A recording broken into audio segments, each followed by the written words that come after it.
নমস্কার, আমি গল্প পাঠে মৌ।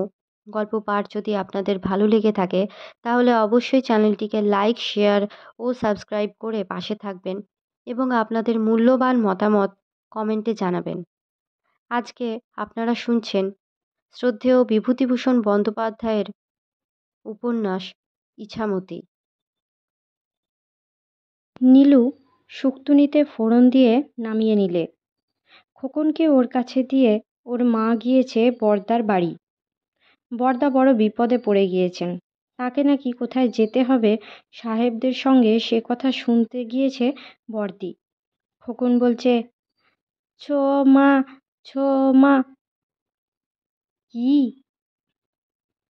দে? কি দেব? না, আর গুড় খাই না। খোকন বড় শান্ত। আপন মনে খেলতে খেলতে একটা তেল শুদ্ধ বাটি উপুর করে ফেললে। তারপর টলতে টলতে আসতে লাগলো উনুনের দিকে। না, এবার পুড়ে ঝলসে বেগুন সেদ্ধ হয়ে থাকবি। আমি জানি নে বাপু, রাঁধবো আবার ছেলেও সামলাবো। তিনি রাজরানী আর ছেলে নিয়ে বাপের বাড়ি যেতে পারলেন না।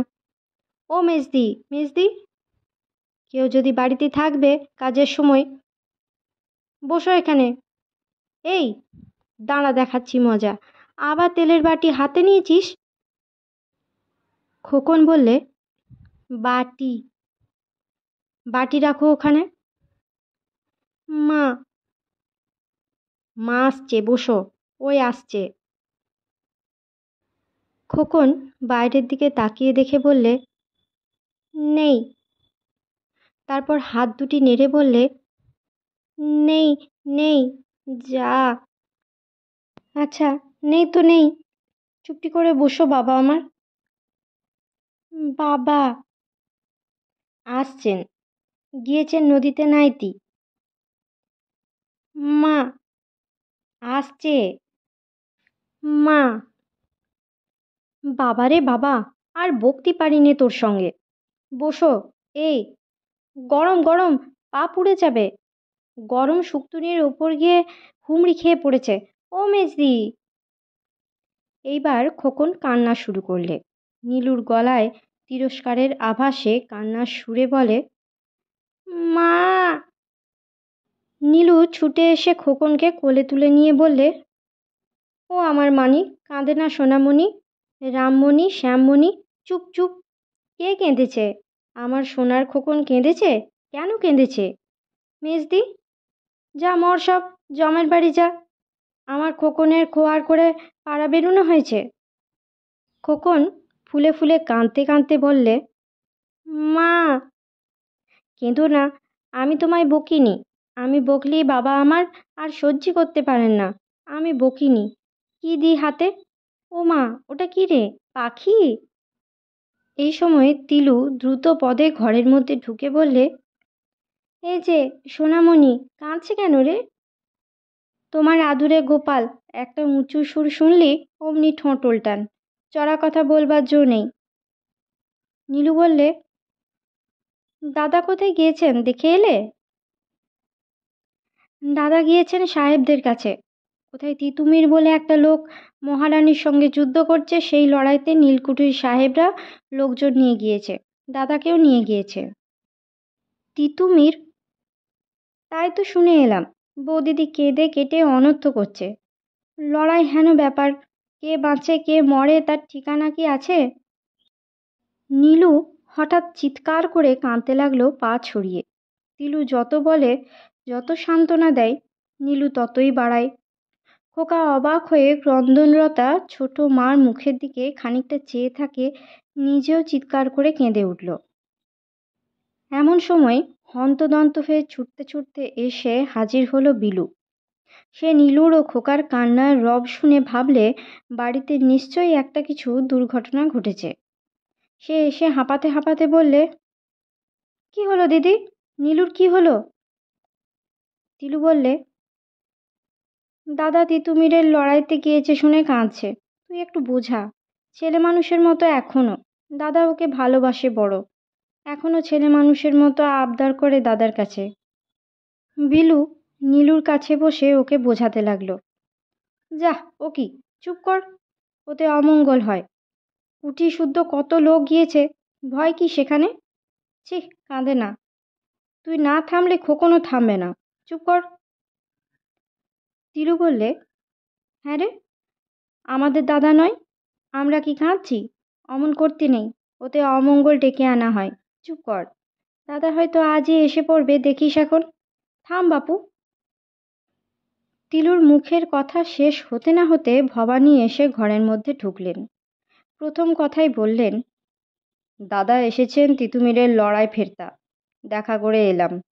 এ কি, কাঁদছে কেন ও? কি হয়েছে? ও কাঁদছে দাদার জন্যই। বাঁচা গেল। কখন এলেন? এই তো ঘোড়া থেকে নামছেন। নীলু কান্না ভুলে আগেই উঠে দাঁড়িয়ে ওদের কথা শুনছিল। কথা শেষ হতেই বললে, চলো মেজদি, আমরা যাই বড়দাকে দেখে আসি। ভবানী বাড়ুজ্জে বললেন, যেও না। যাব না, বড্ড দেখতে ইচ্ছে করছে। আমি নিজে গিয়ে তত্ত্ব নিয়ে আসছি। তুমি গেলে তোমার গুণধর দিদি যেতে চাইবে। খোকাকে রাখবে কে? তিলুও বললে, না যাস নে, উনি গিয়ে দেখে আসুন, সেই ভালো। ওদের একটা গুণ আছে, ভবানী বারণ করলে আর কেউ সে কাজ করে না। নীলু বললে, আপনার মনটা বড্ড জিলিপির পাক, জানলেন? আমার দাদার জন্যে আমার কি যে হচ্ছে আমিই জানি। দেখে আসুন, যান। আধ ঘন্টা পরে দেওয়ান রাজারামের চণ্ডীমণ্ডপে অনেক লোক জড়ো হয়েছে। তার মধ্যে ভবানী বাড়ুজ্যেও আছেন। ফণী চক্রবর্তী বললেন, তারপর ভায়া, কোনো চোট টোট লাগেনি তো? রাজারাম রায় বললেন, না না, তা লাগেনি। আপনাদের আশীর্বাদে যুদ্ধই হয়নি। এর আগে ওরা অনেক লোক নাকি মেরেছিল। সে হলো নিরীহ গাঁয়ের লোক। তিতুমির কেডা? মুসলমানদের মোড়লপনা। জাত বুঝলাম ওদের কথাবার্তার ভাবে। সেদিন বসে আছি, হঠাৎ বড় সাহেবের কাছে চিঠি এলো, তিতুমির বলে একটা ফকির মহারানীর সঙ্গে লড়াই বাঁধিয়েছে। নীলকুঠির লোকেদের ওপর তার ভয়ানক রাগ, লুটপাট করছে, খুন খারাপিও হচ্ছে। চিঠি দিলে কে বড় সাহেবের কাছে? ডঙ্কিনসন সাহেবের জায়গায় যে নতুন ম্যাজিস্ট্রেট এসেছেন তিনি লিখেছেন, তোমরা লোকজন নিয়ে এসো। যেখানে যত নীলকুঠির সাহেব ছিল, গিয়ে দেখি যমুনার ধারে আমবাগানে তাঁবু সব সারি সারি, লোকজন, ঘোড়া, আসবাব, বন্দুক। ওদিকে সরকারি সৈন্য এসেছে, তাদের তাঁবু। সে এক এলাহি কাণ্ড দাদা। আমার তো গিয়ে ভারী মজা লাগলো। প্রসন্ন চক্রবর্তী আমিন গিয়েছিল, সে বড় দুঁদে, বললে, আমি দেখে আসি তিতুমির কোথায় কিভাবে আছে। আমাদের কারো ভয় হয়নি, যুদ্ধই তো হলো না। একটা বাঁশের কেল্লা বাঁধিয়েছে যমুনার ধারে। অনেক সাহেব জড়ো হয়েছিল।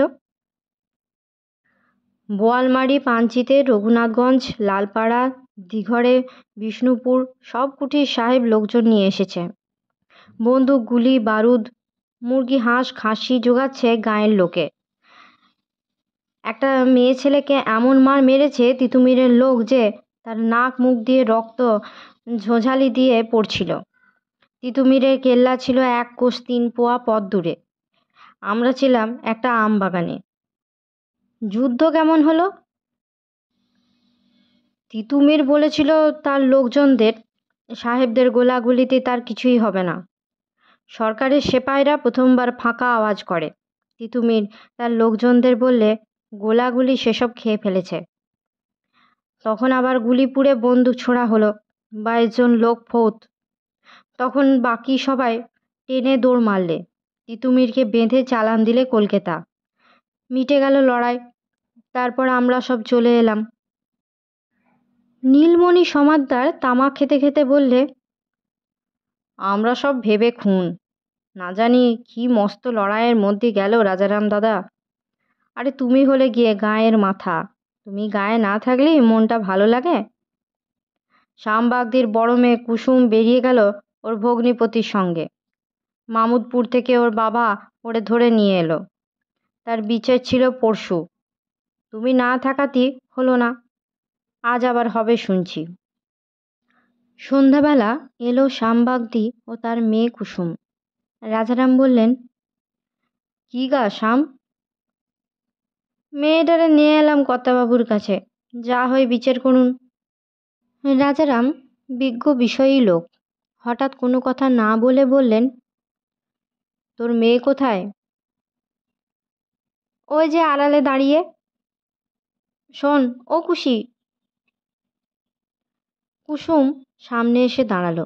18 থেকে 20-র মধ্যে বয়স, পূর্ণ যৌবনা, নিটোল সুঠাম দেহ, এক ঢাল কালো চুল মাথায়, কালো পাথরে কুঁদে তৈরি করা চেহারা, আশ্চর্য সুন্দর চোখ দুটি, মুখখানি বেশ। রাজারাম কেবল গয়ামেমকেই এত সুঠাম দেখেছেন। মেয়েটার চোখে ভারী শান্ত সরল দৃষ্টি। রাজারাম ভাবলেন, বেশ দেখছি যে, ধুগড়ির মধ্যে খাসা চাল, বড় সাহেব যদি একবার দেখতে পাই তাহলে লুফে নেয়। নাম কি তোর? কুসুম। কেন চলে গিয়েছিলি রে? কুসুম নিরুত্তর। বাবার বাড়ি ভালো লাগে না কেন? কুসুম ভয়ে ভয়ে চোখ তুলে রাজারামের দিকে চেয়ে বললে, মোরে পেট ভরে খেতে দেয় না সৎমা, মোরে বকে মারে। মোর ভগ্নিপদ বললে মোরে বাড়ি কিনে দেবে, মোরে ভালো মন্দ খেতে দিবে। দিয়েছিল? মোরে গিয়ে ধরে আনলে বাবা, কখন মোরে দেবে?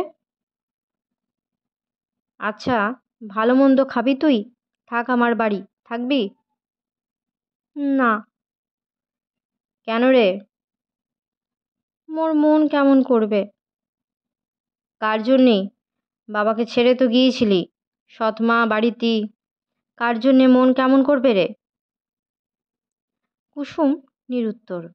ওর বাবা শ্যামবাগদি এতক্ষণ দেওয়ান রাজারামের সামনে সমীহ করে চুপ করেছিল। এইবার এগিয়ে এসে বললে, মুই বলি শুনুন কর্তাবাবু, আমার এ পক্ষের ছোট ছেলেটা ওর বড্ড ন্যাওটো, তারই জন্যে ওর মন কেমন করে বলেছে। তাই যদি হবে তবে তারে ছেড়ে পালিয়েছিলি তো, সে কেমন কথা হলো? তোদের বুদ্ধি শুদ্ধি আলাদা। কি বলে কি করে আবোল তাবোল, না আছে মাথা না আছে মুন্ডু। থাকবি আমার বাড়ি, ভালো মন্দ খাবি, বেশি খাটতে হবে না, গোয়াল গোবর করবি সকালবেলা। শ্যামবাগদি বললে, থাক কর্তাবাবুর বাড়ি, সব দিক থেকেই তোর সুবিধা হবে। রাজারাম জগদম্বাকে ডেকে বললেন, ওগো শুনছ, এই মেয়েটি আমাদের এখানে থাকবে আজ থেকে। ও একটু ভালো মন্দ খেতে ভালোবাসে, মুরগি আছে ঘরে।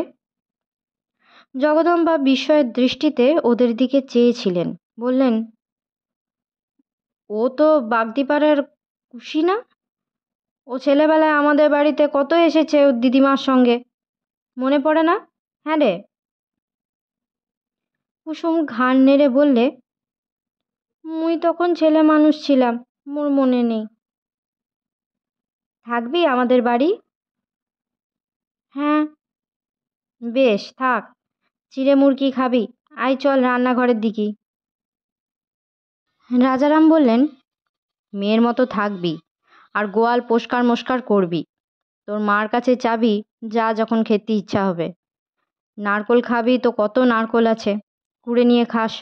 মুরগি মাখা আছে ঘরে, খাবার জন্যই নাকি আবার কেউ বেরিয়ে যায়। আমার বাড়ির জিনিস খেয়ে গায়ের লোক এলিয়ে যায়, আর আমার গায়ের মেয়ে বেরিয়ে যাবে পেট ভরে খেতেই পায় না বলে। তোর এ পক্ষের বউটাকে বলবি শ্যাম কাজটা ভালো করেনি, বলি ওর মা নেই যখন, তখন কেডা ওরে দেখবে বল? শ্যাম বিরক্তি দেখিয়ে বললে, বলবেন না সে সমুদ্রের স্ত্রীর কথা, মোর হাড় ভাজা ভাজা করে ফেললে।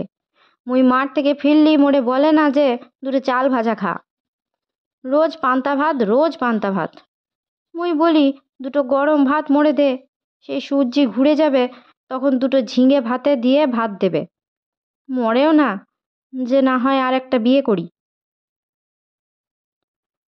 কুসুম মুখ টিপে হাসছে। বাবার কথায় তার খুব আমোদ হয়েছে বোধহয়। আজকের মতো গল্প পাঠ এই পর্যন্ত। পরবর্তী অংশ নিয়ে আসবো পরবর্তী ভিডিওতে। সকলে ভালো থাকবেন, সুস্থ থাকবেন এবং পাশে থাকবেন। নমস্কার।